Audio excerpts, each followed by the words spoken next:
Saludos amigos, muy bienvenidos al programa Perseguidos pero no olvidados de la Fundación Ayuda a la Iglesia Necesitada.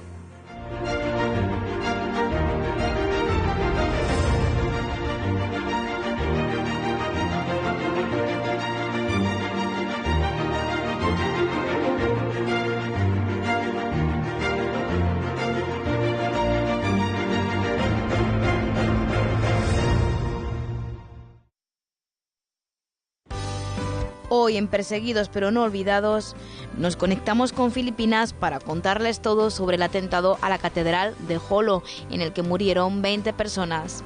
Acompañamos al Papa Francisco en el histórico viaje a Emiratos Árabes Unidos, la primera vez que un pontífice pisa la península arábiga. Les contamos cómo la Iglesia está ayudando a los jóvenes de Siria a superar los horrores de la guerra. Buenos días amigos, muy bienvenidos al programa Perseguidos pero no olvidados, donde esta semana, pues vamos a abrir el corazón todavía mucho más grande, porque nos vamos a ir ni más ni menos que hasta Filipinas, hasta Jolo, donde hace tan solo 2 domingos hubo un cruento atentado contra una iglesia, contra la catedral católica en esta localidad de Jolo, en la zona de Mindanao. Y también nos vamos a ir ni más ni menos que hasta la península arábiga, donde por primera vez un papa ha pisado pie. Se ha encontrado con más de 100.000 cristianos, una auténtica minoría, pero que ha sido un gran paso, un enorme paso para, como decimos, la libertad religiosa en este país y en toda la zona del Oriente Próximo. Son 2 grandes temas que van a ocupar el programa de hoy, pero otras muchísimas cosas, las grandes noticias de estos últimos días sobre nuestra Iglesia, que sufre persecución, discriminación, marginación a lo ancho y algo del planeta, que como siempre nos lo resume hoy nuestra compañera Glais Carbonell. Durante el rezo del Ángelus, el Papa Francisco hizo un llamamiento especial a la situación de Yemen, un país donde, según las Naciones Unidas, más de 24 millones de personas necesitan asistencia humanitaria, es decir, el 80% de la población. Con grande preocupazione seguo la crisis humanitaria nello Yemen. Con gran preocupación sigo la crisis humanitaria en Yemen.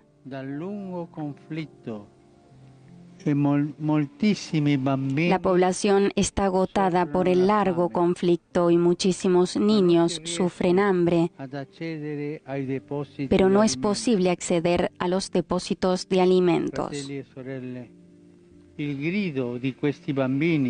Hermanos y hermanas, el grito de estos niños y de sus padres se eleva ante Dios.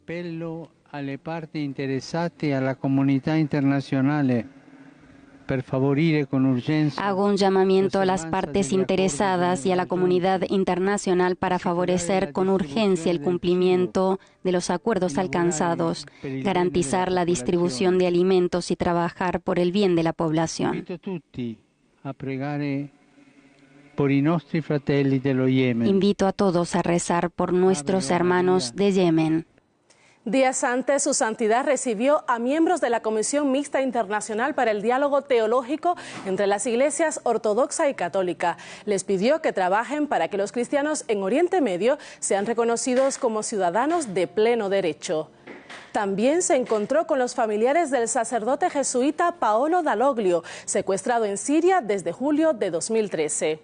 Además, el informe sobre libertad religiosa realizado por Ayuda a la Iglesia Necesitada se presenta estos días en San Sebastián, Bilbao y Vitoria, para dar a conocer la realidad de los cristianos que sufren persecución en el mundo a causa de su fe.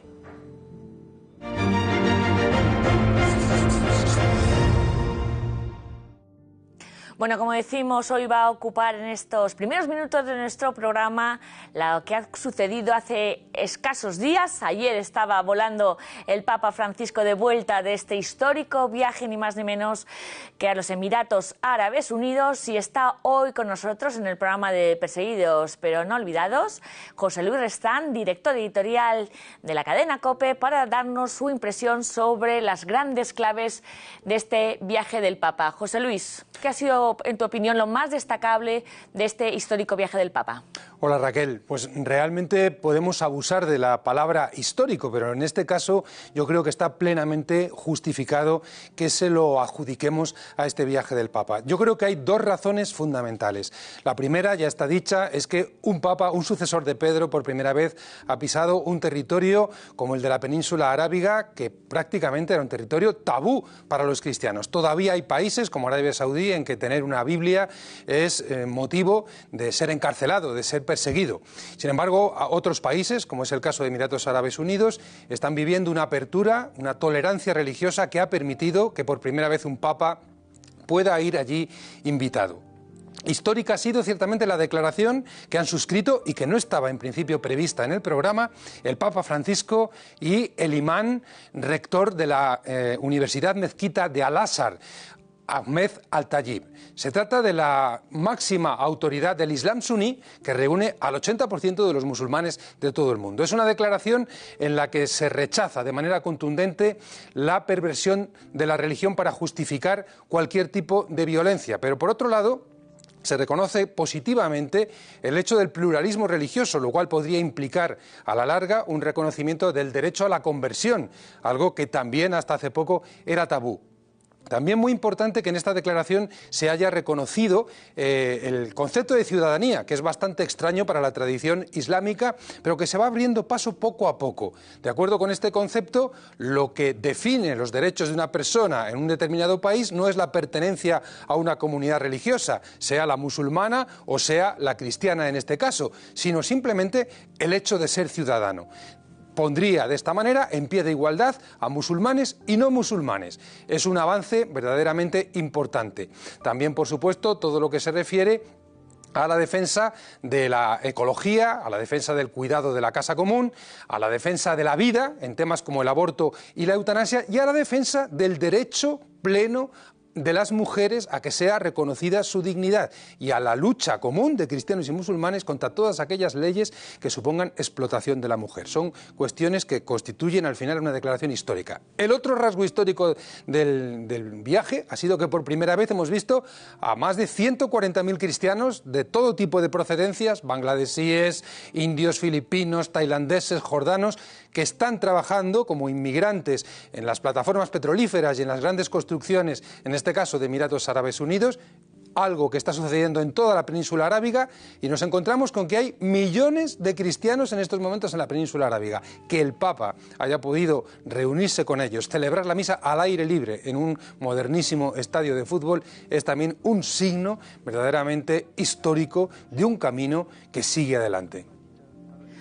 Muchas gracias, José Luis. Desde luego, ojalá que este gran acontecimiento que ha sucedido estos días en Emiratos tenga consecuencias reales, prácticas para ese 1% de la población que vive en este país y desde luego haya mayor pluralidad, igualdad de derechos, algo más de apertura y desde luego una condena firme a la violencia en nombre de Dios. Esto es lo que contaba José Luis, que han acordado ni más ni menos que el Papa Francisco en una firma de una declaración conjunta con la cabeza, el líder de lo que significa el Islam sunita, desde la Universidad de Al-Azhar, que han firmado esta declaración conjunta en el que rechazan absolutamente de plano, frontalmente, toda violencia, todo terrorismo en nombre de la religión.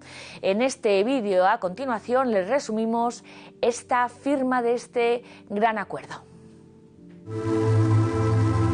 El encuentro interreligioso por la fraternidad humana se desenvolvió en esta singular atmósfera, al atardecer, ante el monumento al fundador de los Emiratos Árabes Unidos. El príncipe heredero de los Emiratos, el líder espiritual de los suníes y el Papa no pudieron comenzar con un gesto más elocuente. Los tres llegaron al recinto agarrados de la mano. El príncipe heredero abrió el encuentro y el gran imán Al-Tayyib condenó la instrumentalización de la religión para la guerra y el terrorismo que tanto daño han hecho al Islam. Por su parte, el Papa denunció que se utiliza el nombre de Dios para justificar la violencia. Nel nome di Dio creatore dunque va senza esitazione condannata ogni forma di violenza, perché è una grave profanazione del nome di Dio. Francisco dijo que vino a los Emiratos como hermano que busca la paz junto a los demás hermanos. Dijo que el nombre del Creador que une a cristianos y musulmanes no se puede honrar si no se custodia cada vida humana y que las religiones deben realizar una tarea que no puede esperar más. Contribuire attivamente a smilitarizzare il cuore dell'uomo. La guerra non sa creare altro che miseria. Sotto i nostri occhi sono le sue nefaste conseguenze.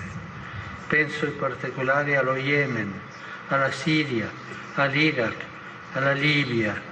El Papa cerró su discurso pidiendo a los participantes en el encuentro que hagan lo que a todos les une, rezar, rezar para obtener la paz. Después, junto al gran imán Al-Tayeb, el Papa firmó una declaración conjunta por la fraternidad universal, un inédito y ambicioso gesto en el que se hace un elenco de derechos fundamentales que los dos líderes promoverán por el mundo entero. Dice que la fe lleva a ver a los demás como un hermano al que ayudar y amar. Ambos se comprometen a proteger y defender los derechos de mujeres, ancianos, niños y de las minorías, y piden al resto de líderes mundiales que lo hagan también. Unas 700 personalidades de todas las grandes religiones participaron en este encuentro sobre la fraternidad humana. El evento fue organizado con motivo del Año de la Tolerancia en los Emiratos Árabes Unidos.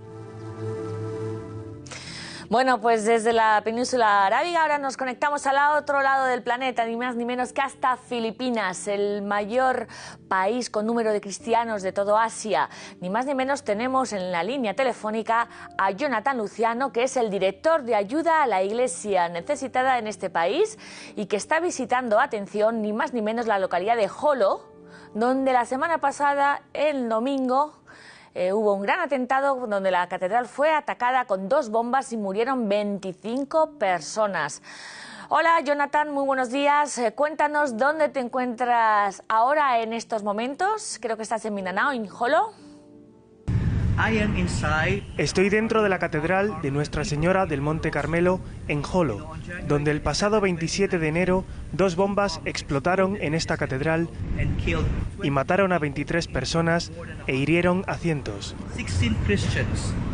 16 eran cristianos y el resto militares. Los responsables de este crimen horrendo se identificaron como pertenecientes de una facción de Abu Sayyaf, llamados Ajang Ajang. Los militares están trabajando contra este grupo armado. Pero la buena noticia es que ya 5 de los causantes de este terrible atentado han sido detenidos y los otros están siendo buscados. Muy bien, eso es una buena noticia, pero ¿cuál es la situación exactamente ahora de los cristianos en esta zona, Jonathan? La minoría cristiana en Jolo pide que se haga justicia. Ayuda a la iglesia necesitada lleva ayudando al vicariado apostólico de esta zona durante muchísimos años, haciendo especial hincapié en el diálogo interreligioso. La gente de Jolo, la minoría cristiana de esta zona, pide esta ayuda, aunque los cristianos sean tan solo un 1% de la población. Al ser una comunidad tan pequeña, todos los cristianos y los católicos se conocen muy bien. Por eso es especialmente terrible que el ataque sucediera en un domingo y con la catedral llena de gente. Porque todos los que han fallecido eran amigos y conocidos de los que han sobrevivido.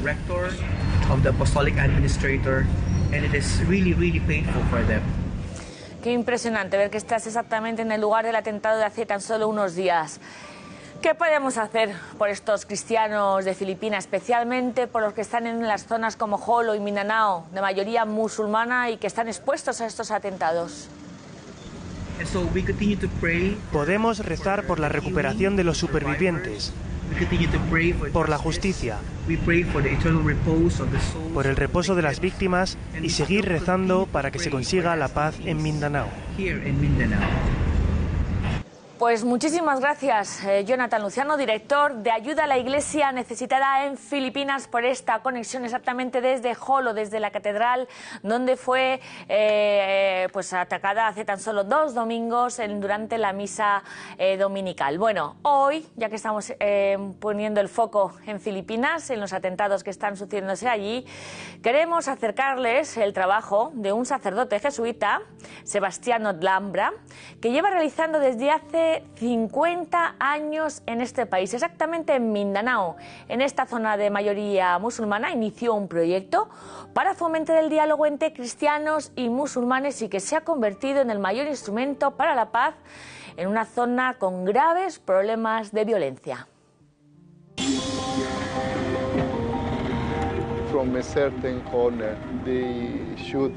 En un momento determinado me dispararon y sentí que la bala pasaba por aquí, muy cerca. El padre Sebastiano Dambra comenzó el movimiento por el diálogo Silsila en un tiempo de grandes revueltas en el sur de Mindanao, en Filipinas. Como resultado de su experiencia mediando en el conflicto, surgió la idea de sanar y unir a cristianos y musulmanes a través del diálogo. Supe que tenía que hacer esto, tener cristianos y musulmanes aquí, juntos, para construir la confianza, la paz. Buscar un terreno espiritual común donde cristianos y musulmanes pudieran conectar fue algo muy bien acogido por la población local. Me sorprendió mucho que en esas reuniones hubiera cristianos y musulmanes juntos.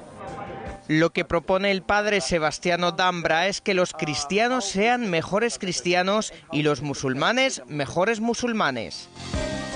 Comenzó en una humilde casa y ahora es un gran centro de diálogo al que acuden cientos de personas cada año. Por eso el movimiento Silsila es uno de los mayores instrumentos para la paz en toda Filipinas.